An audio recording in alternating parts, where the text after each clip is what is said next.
Hi everyone, welcome to my channel. ತಮ್ಮೆಲ್ಲರಿಗೂ ನಮ್ಮ ಚಾನಲ್ಗೆ ಸ್ವಾಗತವನ್ನು ಕೋರುತ್ತಾ ಇವತ್ತಿನ ವಿಡಿಯೋದಲ್ಲಿ ತಮ್ಮೊಂದಿಗೆ 2026ನೇ ಶೈಕ್ಷಣಿಕ ಸಾಲಿನ ಇಲ್ಲಿ ವಿವಿಧ ಮೊರಾರ್ಜಿ ವಸತಿ ಶಾಲೆಗಳು ಅಂದರೆ ಅಲ್ಪಸಂಖ್ಯಾತರ ನಿರ್ದೇಶನಾಲಯದ ಅಡಿಯಲ್ಲಿ ಬರುವಂತಹ ವಿವಿಧ ಅಲ್ಪಸಂಖ್ಯಾತರ ಮೊರಾರ್ಜಿ ವಸತಿ ಶಾಲೆಗಳು, ಮೌಲಾನಾ ಆಜಾದ್ ಮಾದರಿ ಶಾಲೆಗಳ ಇಲ್ಲಿ 6ನೇ ತರಗತಿ ಪ್ರವೇಶ ಪರೀಕ್ಷೆಗೆ ಸಂಬಂಧಪಟ್ಟ ಹಾಗೆ ತಮ್ಮೊಂದಿಗೆ ಇಲ್ಲಿ ಕೆಲವೊಂದಿಷ್ಟು ಪ್ರಮುಖ ಸೂಚನೆಗಳು ಹಾಗೂ ಇದ್ದೀನಿ. ಇನ್ನು ತಾವುಗಳು ನಮ್ಮ ಚಾನಲ್ ಫಸ್ಟ್ ಟೈಮ್ ನೋಡ್ತಾ ಇದ್ದರೆ ತಾವೆಲ್ಲರೂ ಕೂಡ ನಮ್ಮ ಚಾನಲ್ ಸಬ್ಸ್ಕ್ರೈಬ್ ಆಗಿರಿ ಅಂತ ತಿಳಿಸುತ್ತಾ, ಓಕೆ ನೋಡ್ಬೋದು ವಿದ್ಯಾರ್ಥಿಗಳಿಗೆ ಮೊದಲಿಗೆ ಪ್ರಮುಖ ಸೂಚನೆಗಳನ್ನು ಕೊಡಲಾಗಿರುತ್ತೆ. ಇದು ಎಕ್ಸಾಮ್ ಡೇಟ್ ಕೂಡ ಇದೆ ನೋಡ್ಬೋದು. ತಾವು ಕೂಡ ಕಳೆದ ವರ್ಷದ್ದು ಇಲ್ಲಿ ಬೆಳಗ್ಗೆ ಸಮಯ 11ರಿಂದ ಮಧ್ಯಾಹ್ನ 1 ಅಂತಿತ್ತು. ಇಲ್ಲಿ ಎಕ್ಸಾಮ್ ಮಾಧ್ಯಮ ಒಟ್ಟು 3 ಮಾಧ್ಯಮಗಳಲ್ಲಿ ನಡೀತದೆ. ಕನ್ನಡ, ಇಂಗ್ಲೀಷ್ ಹಾಗೂ ಉರ್ದು ಮಾಧ್ಯಮದಲ್ಲಿ ಇರುತ್ತದೆ ಕ್ವಶನ್ ಪೇಪರು.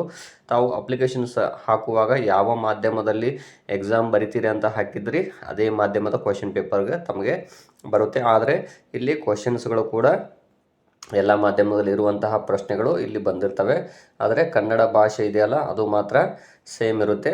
ಬಟ್ ಇಲ್ಲಿ ಉಳಿದೆಲ್ಲ ಕ್ವಶನ್ಸ್ಗಳು ಅಲ್ಲಿ ಕನ್ನಡ ಮತ್ತು ಉರ್ದು, ಇಂಗ್ಲೀಷ್ 3 ಮಾಧ್ಯಮಗಳಲ್ಲಿ ಇರುತ್ತೆ. ಇಲ್ಲಿ ಮೊದಲಿಗೆ ಏನು ಸೂಚನೆಗಳು ಕೊಟ್ಟಿದ್ದಾರೆ ಅಂದರೆ ಪ್ರಶ್ನೆಗಳನ್ನು ನಿಧಾನವಾಗಿ ಓದಿ ಅರ್ಥೈಸಿಕೊಳ್ಳುವುದು. ಮೊದಲಿಗೆ ಕ್ವಶನ್ ಪೇಪರ್ ಏನು ಕೊಟ್ಟಿದ್ದಾರೆ ಅದು ಮೊದಲು ಓದ್ಕೊಳ್ಬೇಕು ತಾವು.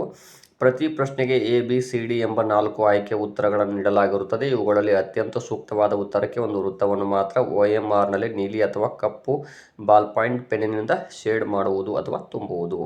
OMR ಉತ್ತರಿಸುವ ವೇಳೆ ಅಲ್ಲಿ ಸರಿಯಾದ ವಿಧಾನದ ಮಾದರಿಯನ್ನು ಅನುಸರಿಸಬೇಕು. ಇಲ್ಲಿ ಸರಿಯಾದ ವಿಧಾನ ಯಾವುದು ಅಂತಲೂ ಕೂಡ ಕೊಟ್ಟಿರ್ತಾರೆ, ಅದರಲ್ಲಿ ತಪ್ಪು ವಿಧಾನ ಯಾವುದಂತೂ ಕೂಡ ಕೊಟ್ಟಿರ್ತಾರೆ. ತಾವು ನೋಡ್ಕೋಬೇಕು.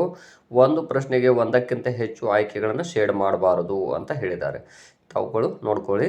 OMRನಲ್ಲಿ ಯಾವುದೇ ಚಿತ್ಕಾಟುಗಳನ್ನು ಮಾಡಬಾರ್ದು ಹಾಗೂ ಹರಿಯದಂತೆ ಮಡಸದಂತೆ ಜಾಗೃತಿಯನ್ನು ವಹಿಸಬೇಕು.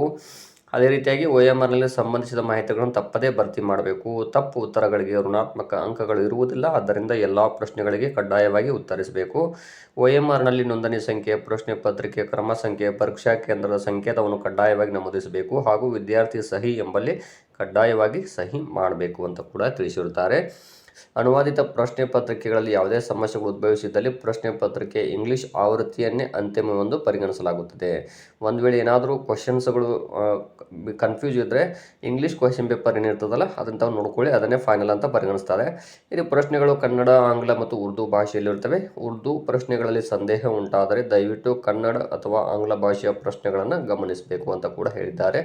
ಕ್ರಮ ಸಂಖ್ಯೆ 41ರಿಂದ 100ರವರೆಗಿನ ಉರ್ದು ಮಾಧ್ಯಮದಲ್ಲಿನ ಉರ್ದು ಭಾಷಾಂತರ ಪ್ರಶ್ನೆಗಳು ಪ್ರಶ್ನೆ ಪತ್ರಿಕೆಯ ಪುಟ ಸಂಖ್ಯೆ 29ರಿಂದ 44ರವರೆಗೆ ಉರ್ದು ಮಾಧ್ಯಮದಲ್ಲಿರ್ತವೆ ಅಂತ ಹೇಳಿದ್ದಾರೆ. ಕೊಠಡಿ ಮೇಲ್ವಿಚಾರಕರು ಈ ಬಗ್ಗೆ ಅಭ್ಯರ್ಥಿಗೆ ಕಡ್ಡಾಯವಾಗಿ ಉರ್ದು ಮಾಧ್ಯಮದ ವಿದ್ಯಾರ್ಥಿಗಳಿಗೆ ಮಾತ್ರ ಮಾಹಿತಿಯನ್ನು ನೀಡಬೇಕು. ಇದನ್ನು ಬೇರೆ ಮಾಧ್ಯಮದವರು ಕನ್ಫ್ಯೂಸ್ ಮಾಡ್ಕೋಬೇಡ್ರಿ. ಯಾಕಂದರೆ ಅಲ್ಲಿ 41ರಿಂದ 100ರವರೆಗಿನ ಉರ್ದು ಮಾಧ್ಯಮದಲ್ಲಿನಂತಹ ಉರ್ದು ಭಾಷಾಂತರ ಪ್ರಶ್ನೆಗಳು ಎಷ್ಟನೇ ಪೇಜಲ್ಲಿ ಇರ್ತಾವೆ ಅಂದರೆ 29ನೇ ಪೇಜಿಂದ 44ನೇ ಪೇಜ್ವರೆಗೂ ಇರುತ್ತವೆ ಅಂತ ತಿಳಿಸಿದ್ದಾರೆ. ಹಾಗಾಗಿ ತಾವು ಇಲ್ಲಿ ನೋಡ್ಕೊಳ್ಬೇಕಾಗುತ್ತೆ. ಈಗ ಮೊದಲನೇ ಪ್ರಶ್ನೆ ನೋಡೋಣ. ಇಲ್ಲಿ